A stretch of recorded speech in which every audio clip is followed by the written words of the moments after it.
Hey everybody, welcome into the back room. I'm Andy Ostroy. We have a really fun chat for you today with author Mark Chiusano. He's got a book coming out next week on George Santos, and we're going to get to Mark in just a second. But first, thank you for tuning in today.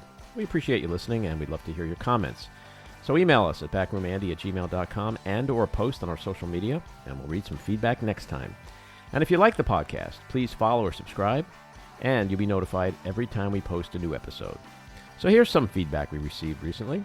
On our interview with the ADL's Jonathan Greenblatt, Melinda writes, queuing this one up to listen on this bus ride to Washington for the March for Israel. Am Yisrael Chai.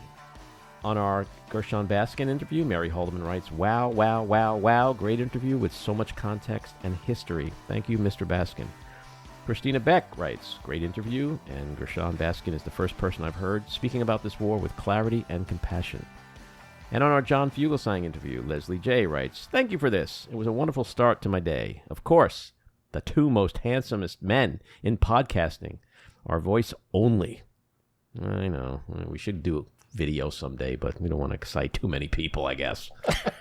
I like the story about you coming in second to him in the comedy contest and how touching he mentioned Adrian and your HBO documentary. Well, thank you, Leslie J., for all of those props. So, on the way over here, I saw something online. It was a word that someone used, which reminded me that I hate that word. It's really annoying. But I'm not going to tell you my word. First, I want to hear your words. You got a word that when you hear it, it just drives you crazy? I don't have a specific word, but I have a phrase which makes me crazy. And it's usually given to me by shopkeepers, but it still makes me crazy. It's as you're leaving and they say, have a good one. Have a good one. It is literally the most vacant, vapid, just awfulness. And I wish it would go away. Okay, Jen? Moist. There's no explanation needed. Wow. That's one for a psychologist. Mm-hmm. That's just, there's so much. We could spend the entire time talking about that. Okay, mine, you know what mine is? Friday. What? Friday? Yeah. What is Friday? It's people who can't say Friday. Like, yay, it's Friday? Friday. I never Usually heard it's that. followed by an exclamation point. You're not making fun of a disability now, are you? What disability would that be? People who can't pronounce the letter D? It sounds that way. No, but like Friday. You never heard that? Seriously? No. It's like I literally never heard It's a word of like the fun people. You know, fun people? Well, that will explain it because I'm not fun. That makes sense. Happy Friday. Oh, shut up. I bet you eat froyo too, right? All right, let's get into the crazy news of the day. We got a shutdown avoided. Biden signed the bill last night. So now we can be functioning for another 3 weeks or whatever the hell this short-term bill is. That's about as much as they could possibly hope for. I think it's almost a good thing because something functioning took place. Yeah, well, look, it's better than nothing, you know. Sure. The markets won't crash this week, and everybody won't lose their life savings, and I guess it's a good sign for Mike Johnson that he avoided this in a bipartisan way, perhaps. So, you know, a functioning house isn't a bad Until thing. mid-January when they try to get rid of him for this entire thing. Right. Biden and China, I mean, that was pretty historic stuff. The two presidents of two superpowers have reopened a dialogue. They're going to be talking. That's good. Yeah. You have the military, which had ceased communicating years ago. They're now going to be talking again. And I think even more importantly, on a real tangible level here in this country, they've agreed to work together to combat the flow of fentanyl from China into the United States. So I say this sarcastically, but for an old, feeble guy who everybody is wondering, you know, should he be president? If you look at the economy, you look at Ukraine, you look at Israel, you look at all the things that are happening in the world, and plus all the bipartisan shit he got passed, infrastructure, new gun reform bill in 30 years. Like, I don't get it. I don't get it. I see this guy as an awesome president. The guy's doing his job, right? Yeah, I'm just going to say that I think it's a tribute to the good side of capitalism because it seems like the main reason why China is interested in building any relationship is the disinvestment of American companies from China. That's a good thing that he's... Agreed. Yeah. Another thing that's happening, which is just crazy in this country, it's like we've lost our moral center, you know? First, you had the Republican Party, which completely went off the rails with Trump hating the military and attacking the military, and Tommy Tuberville and his bullshit that he's pulling in the Senate, and all the sucking up to Putin and Kim and Orban and MBS, et cetera, and then the turn on Ukraine by Republicans. And then, as of October 7th, we're seeing people in this country supporting Hamas. And then this week, there's this Osama bin Laden letter, which he wrote right after the 9/11 attacks, justifying them, attacking America and blaming us for it. And you have people that are going fucking crazy, going, you know what, I just read this letter and it's changed my whole perspective on everything. Everything I ever thought about this country, about the world, it just blew me away. What the fuck? This is not journalism at its best, I think, actually. What happened with TikTok is also happening with all of the social media platforms. You have algorithmically amplified messages, which are not always good, and none of them are doing a good job of this. But, when this happens, and it needs to be stopped algorithmically, you have journalists who report on it like it's the end of the world and everyone is supporting bin Laden and terrorists. I think it's exaggerated by the media, but it's also just a big failure of social media that allows this to happen. I got to be honest here. If TikTok fed me videos of Tom Hanks eating babies, I'd be like, this is bullshit. I wouldn't be like, oh my God, everything I ever thought about Tom Hanks, he was such a nice guy, but now look at, what is wrong with the people? I mean, what's next? People are going to be like, Mein Kampf is a great summer beach read. I don't know whether this is a Gen Z problem, because most of the videos I've seen on TikTok are all younger people, but something is happening in this country that is just fucking insane. I think there's always been crazy people and stupid people and people who say and do stupid things. We just see it more. The media likes to pick up these stories. It's a great story when something is quote unquote trending in social media. So I think it's mostly exaggerated. I definitely don't blame any generation for it. It tends to be younger people, but I think it's Matty, all bullshit. They're showing support for Osama bin Laden. To me, it's such a colossal failure in education if people in this country, especially young people, college students, aren't understanding the historical perspective and context of Putin, of Hamas, of Hezbollah, of bin Laden. It's Osama bin Laden. He fucking killed 3,000 people and would have done more if he could. I mean, I just think we are in a really fucked up place in this country. And it's getting worse. So I think to ignore it and dismiss it, minimize it, is really not smart. You're right, 100%. And that's an interesting point, that Osama bin Laden and Hamas are in the same mindset for young people. We have a problem in this country on many levels, with the level of education, the level of understanding of civics, with context of history. We've had it for years, where people are forgetting the Holocaust. And so we're entering this stage where when we forget history, history gets repeated. And that's a problem. I think that there are definitely problems that you bring up, but I think that blanket assertions of college students not knowing better are not accurate either, because many know exactly what's going on and have a good sense of history. And the ones that are stupid, or the ones that are saying things or doing things that are wrong or borderline promoting people who are obviously evil, are the ones that are promoted algorithmically. And those are the ones that get the most attention. And those are a small percentage. I see it as emblematic of a much bigger problem in this country that we've seen in other ways for the last 8-9 years. Let's talk about another terrorist, Donald Trump. New CNN poll came out this morning. Trump's at 42%. Nikki Haley, 20%. Chris Christie, 14%. Ron DeSantis, 9%. Vivek Ramaswamy, 8%. But what's interesting is that there's now 22 points to separate Trump and Tricky Nikki, who I've said, keep your eyes on. It's a much narrower gap between Trump and Haley. And I got to say, because I was thinking about this on the way over, I really want Trump to be the nominee. Because that battle was fought before, and I have unless it's stolen or someone gets ill or worse, There's no way on this planet, in a straight-up election, that Donald Trump beats Biden again. No one who voted for Biden then is voting for Trump now. So it's really going to be interesting to me to see where this goes, because I think it's really going to come down to those two. And I think, given the legal problems he's facing, I think she's going to pull this out. I really do. But then again, I thought Mike Pence was going to be the nominee. So who the fuck cares what I think? Maybe we'll leave it at that. Yes. All right, let's get to our winners and losers. My winner, cooling carbs. Cooking and cooling rice, pasta, and potatoes produces a resistant starch, and they've been linked with lower cholesterol, inflammation, plus reducing certain kinds of cancers. That's like my dream.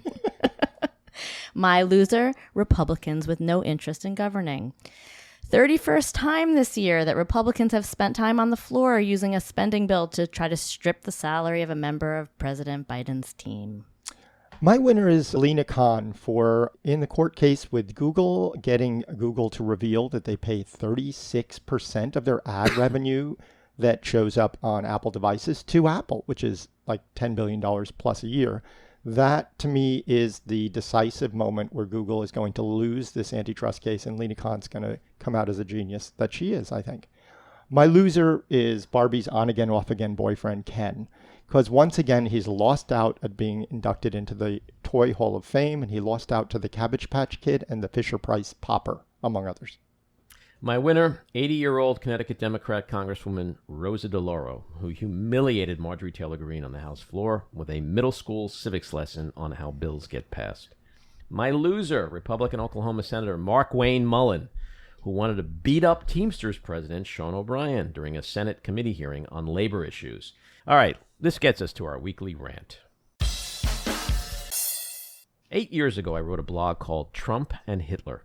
It drew comparisons between Trump, who just burst onto the American political scene with his presidential candidacy, with the German dictator and maniacal mastermind of the Nazi Holocaust.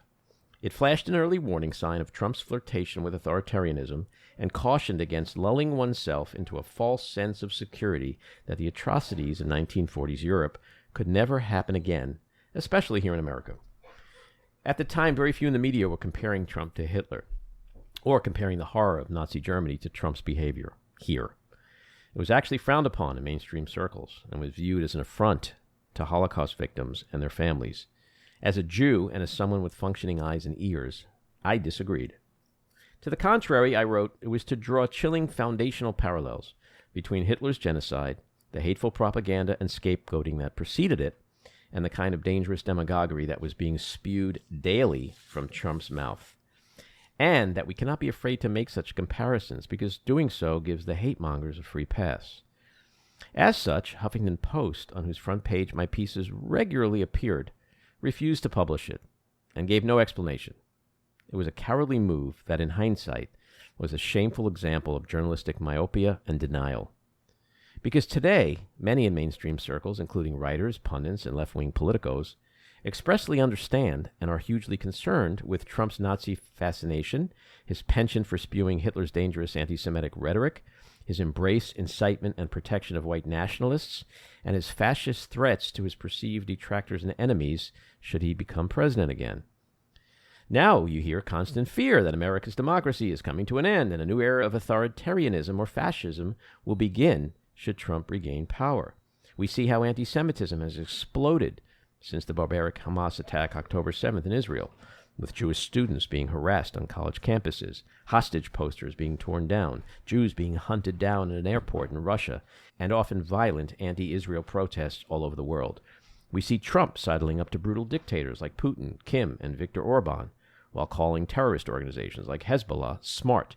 We're starting to realize that never again is bullshit, because it actually happened again, albeit on a much smaller scale, but could very well happen again, because history repeats itself if we don't learn from it. Okay, that brings us to our guest today, Mark Chiusano. He covered George Santos as a columnist and editorial writer at New York Newsday, Long Island's paper of record.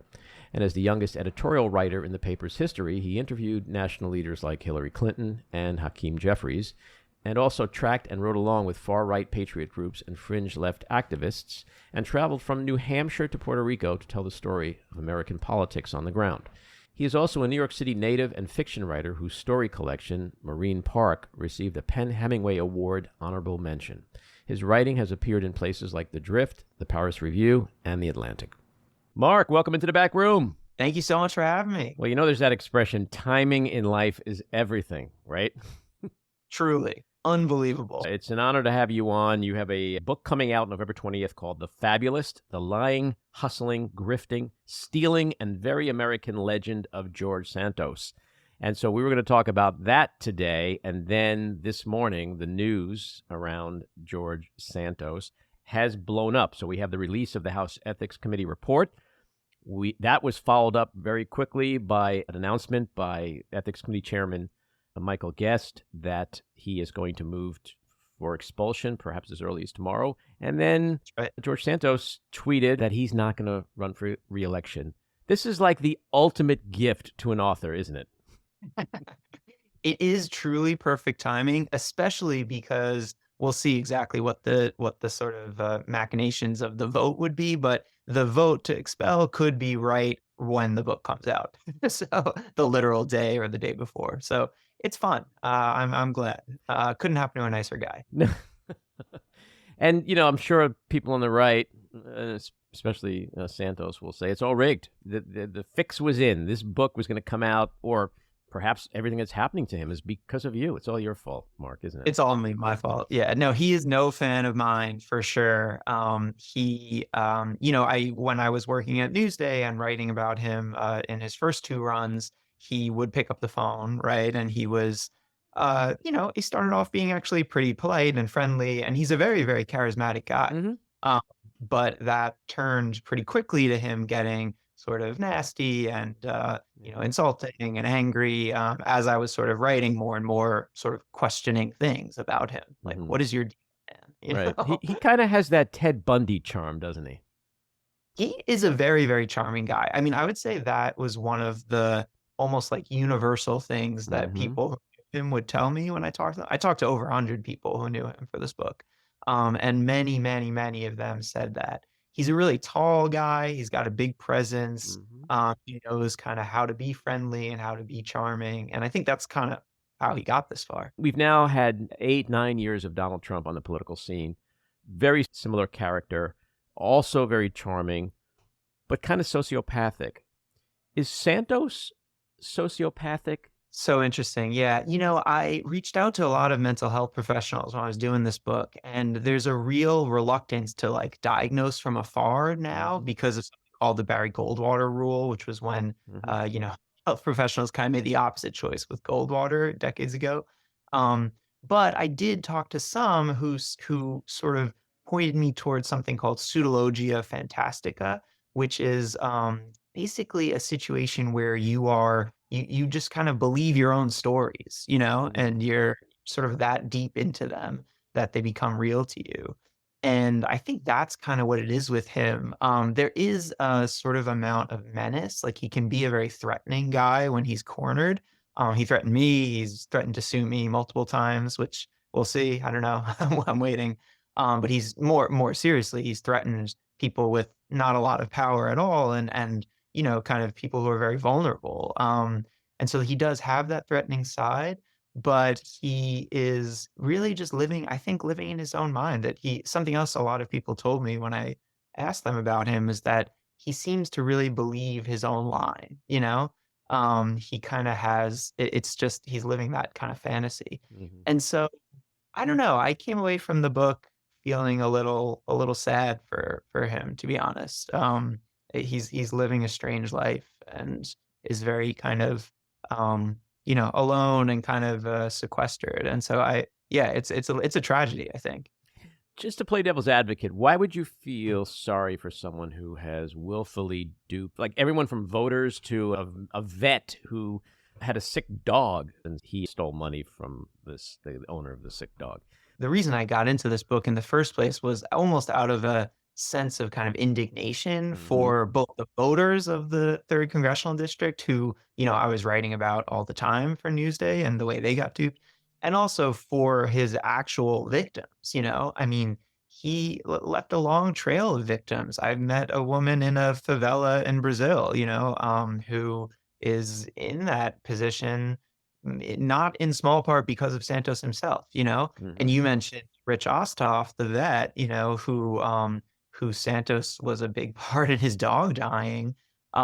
You know, it's tragic. It's a horror show. I mean, this guy Rich is a really you know, I spent a lot of time with him as well. He loves his dogs. It's like one of the most important parts of his life. And just to think that Santos kind of took that away from him just to increase his bank account by, Mhm. you know, a couple of K, it's crazy. So I do think that this book was written with a sense of indignation. Um, but, you know, I think that there is a human level where, you know, you sort of you see this you see the way he's like running through the rat maze, you know, and there is ultimately no way out. Mhm. And there is something sad about that he felt that he needed to live this kind of life, right? And then did it with sort of tragic consequences for so many people. I guess Santos models himself after Trump. A lot of the junior Republicans do. They see what he's done, what he's gotten away with, and they think they can do Yeah. it too. Trump has so much power, and that speaks to what you were saying about Santos, is that he doesn't. He's just like a schmuck who That's right. he's in serious trouble and he's going down. And he doesn't have that thing, that Teflon that Trump seems to manufacture and maintain so well.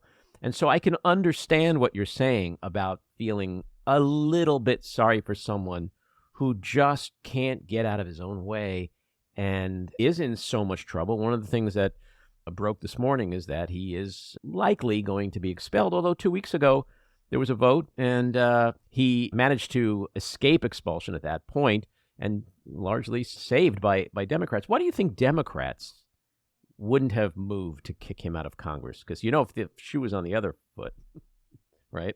They're out. Yeah, yeah, yeah. Yeah, it's a very, very complex politics, and I'm curious to see, just like you are, to see what happens in the next couple of weeks. I think that it's difficult to say exactly what Democrats are doing. At one point earlier in the year, right, they did push to oust him, and then it was at that point it was Republicans who blocked it.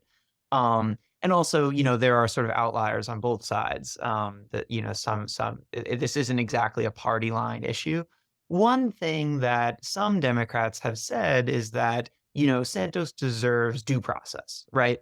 You know, you can't just kind of throw someone in jail or even kick them out of Congress without proving your case, right? Without it being very clear that they did something Mhm. to that level. I'm sort of, you know, speaking almost in quotes here. This is what they're arguing. Um, and there's a reason to make that argument, right? I mean, if you look also in the Senate politically for Democrats, Senator Menendez is having his own Right. corruption Mhm. issues. So they don't want to be, you know, pushing someone out without like real reason, right?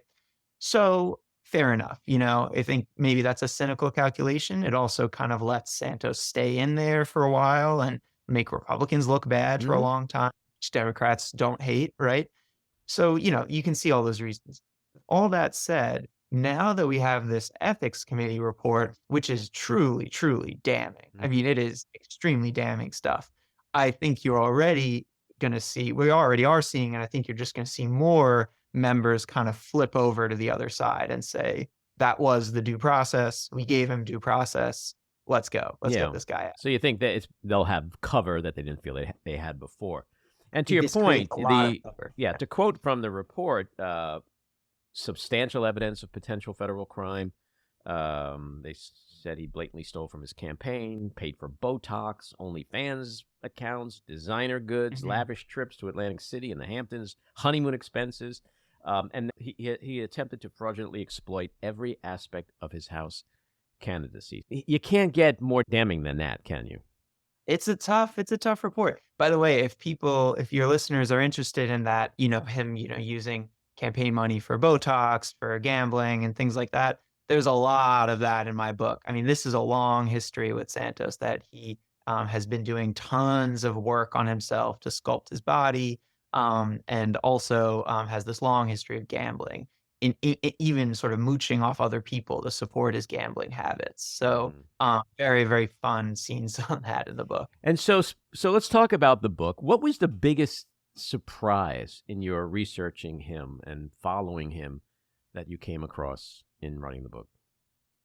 Yeah, I think that I learned a lot about him um, from kind of the way his early life shaped him. I was kind of fascinated by that. And, as a political, journalist, as when I was writing for Newsday, I was focused very much on the contemporary, kind of his campaign, what he was doing, some of the lies he was telling at that point, in the present.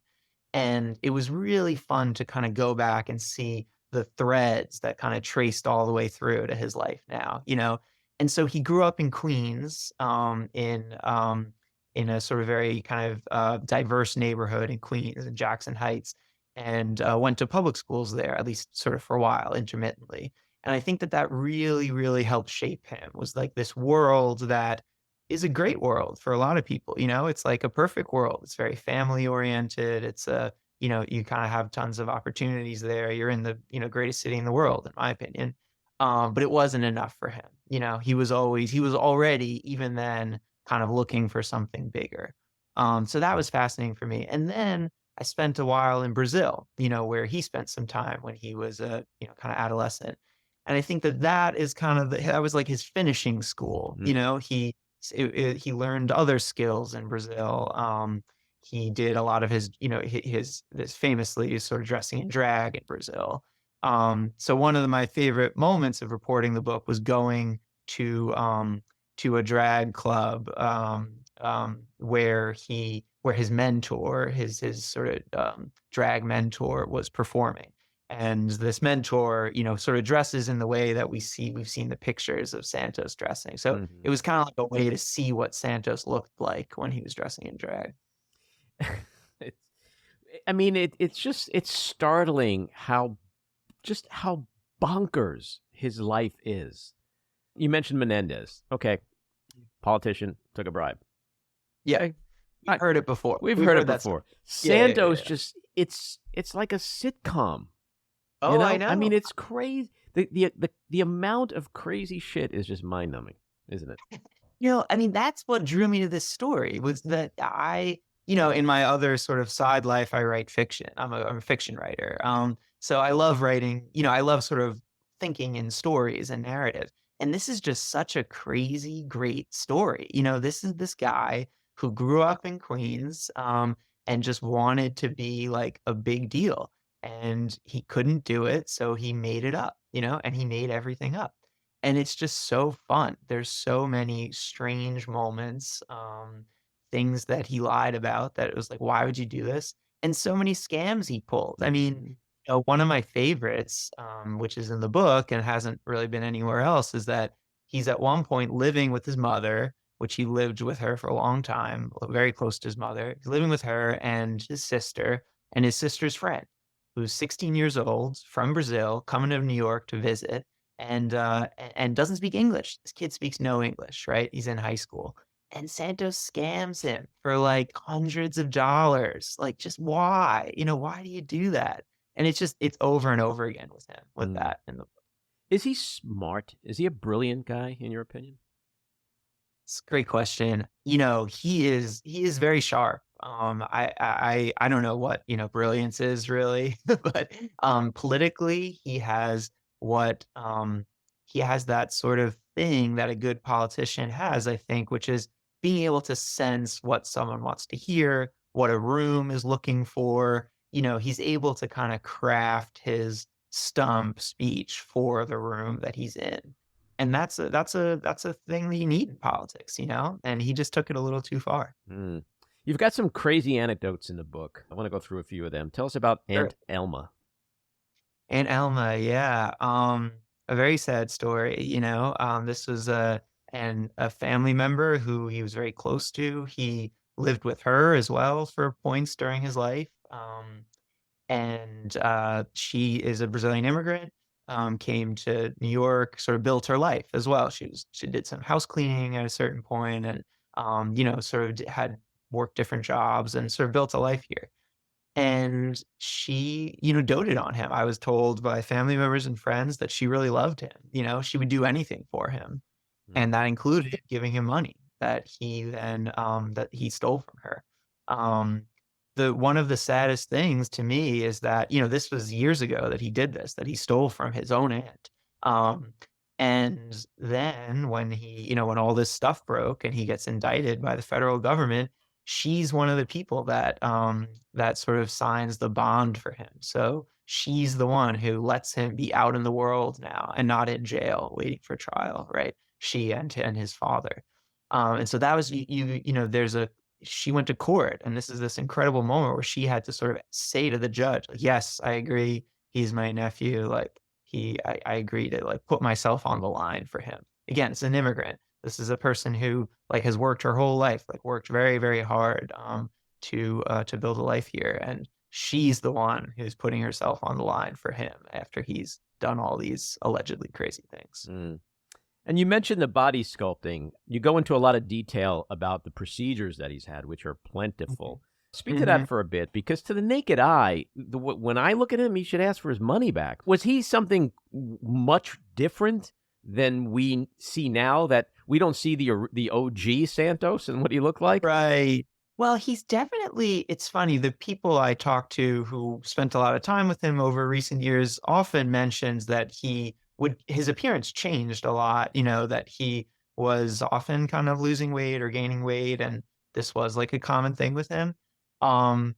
But he just really was, he tried everything, or at least that's what he told people, that he tried liposuction, he tried lap band surgery, he tried Ozempic, sort of famously. I have a really fun scene in the book where he is, he's up at a campaign event, and is like some elderly senior citizens who are there to hear him talk about, whatever, COVID or immigration or something. And he's just going into Ozempic about how he loves it. It worked really well for him. He owns stock in the company, which who knows if that's true or not. It probably isn't. But yeah, it's a pretty important part of his life. He brings it up a lot. Mm-hmm. You mentioned that he's the world's worst roommate, or was the world's worst roommate. I think that's a fair statement. It's, this book had to be fact checked. It had to be legally vetted. And there were some things, there's some sort of allegations in it that sometimes I wondered, like, okay, am I good here? Are we clean? Is this fair? That one, I think that's fair. He's tough. No, he lived in New York, in different Queens apartments, and elsewhere. He lived in Florida for a while. But in the book, I focused on Queens, just with this litany of roommates who say that he stole from them, or he just kind of screwed them over in one way or another. He would also, just kind of be very on edge. He would sometimes yell at people, get very angry. Yeah, not an ideal roommate for sure. And you also go into more detail about his time in Brazil that you mentioned before. But he also he wanted to be, he was like a beauty pageant hopeful. That's right. Yeah. I spoke to, this was a fun find in Brazil. I spoke to the longtime, organizer of this beauty pageant. And it's for drag, men who are dressing in dresses and etc. And these people look beautiful, right? It's like it's a difficult thing. I talked to one person who'd been a judge, and it's so you're weighed down with how many kind of beads and jewels and heavy dresses and everything. It's intense. Not great for the posture, I guess. Yeah, I know. I mean, it's difficult. I could do it when you're competing. Right. And so he really wanted this, I was told. He really wanted to be one of these, winners, and he was not. He was not one of the winners. He participated, but did not win. You say that he would don a bra and wrap a towel around his head and entertain people. Like, was that was that attached to the beauty pageant endeavor, or was that just who he was? Yeah, I mean, this was one of these like sweet details, I thought, from the book, where this was from a young girl who, was kind of close to him. She was like a family friend. And he would kind of do that to entertain her. He was like kind of seen as like an uncle figure almost, and she kind of loved that. But later on, he would go on to kind of screw her family over monetarily. So it doesn't have a happy ending. And speaking of happy endings, or not for George Santos, he's indicted on 23 felony counts. I think his trial is scheduled for next September. What do you think ultimately is going to happen to him? I mean, is this like a slam dunk case? Like, is he going to prison? And for a long time? Yeah. I mean, I think one thing I've learned reporting on Santos is don't make predictions, because he doesn't really obey logic, and he does lots of surprising things. But yes, the case is pretty tight and pretty open and shut. It's a lot of things that are just on paper. It doesn't require the federal government to rely on a ton of witnesses or anything. So he's in trouble with those counts.